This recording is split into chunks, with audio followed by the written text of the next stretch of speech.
Hello బచ్చే ఎలా ఉన్నారు? This place is very beautiful. Enjoy.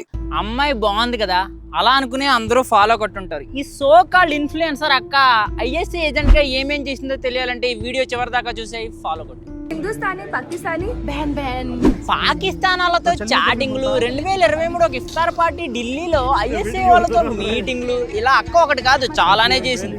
ఈవిడ మరెవరో కాదు, ట్రావెల్ విత్ జో పేరుతో యూట్యూబ్ లో వీడియోస్ చేసిన జ్యోతి మల్హోత్రా. డిజిటల్ ఫారెన్సిక్ వాళ్ళ ఎగ్జామినేషన్ లో తెలిసింది ఏంటంటే ఈవిడ దగ్గర మల్టిపుల్ సిమ్ కార్డులు, ఎన్క్రిప్టెడ్ మెసేజింగ్ యాప్లు, డిలీటెడ్ చాట్లు, ఆర్మీ వాళ్ళ ఫైల్స్, వైపింగ్ టూల్స్, అబ్బో ఏవేవో ఉన్నాయి. మన అక్క కాంటెంట్ క్రియేషన్ పేరుతో ఫ్రీక్వెంట్ గా పాకిస్తాన్ కి విజిట్ అవ్వడం, పాకిస్తాన్ కి ఫేవరబుల్ గా వీడియోలు తీయడం, ఇలా చాలానే చేసింది. పంజాబ్ హర్యానాలో ఆర్మీ మూమెంట్స్ ని, లొకేషన్స్ ని అబ్జర్వ్ చేసి ఫోటోలు తీసి ఆ ఫోటోస్ ఫైల్స్ పాకిస్తాన్ వాళ్ళకి ఫారెన్ ఐపీఎల్ ద్వారా పంపేదంట. మరి పాపకి ట్రిప్స్ కి ఫండింగ్ కావాలి కదా, మొత్తం అంతా క్రిప్టోలోనే వచ్చేది. మరి ఇలాంటి వాళ్ళ వల్లే జనాలకి ఇన్ఫ్లుయెన్సర్లు అంటే నమ్మకం పోవచ్చు. అది మా అందంగా ఉన్నారు అన్ని చూడొచ్చని ఫాలో అయిపోకుండా ఈ రోజుల్లో ఎవరిని నమ్మాలి,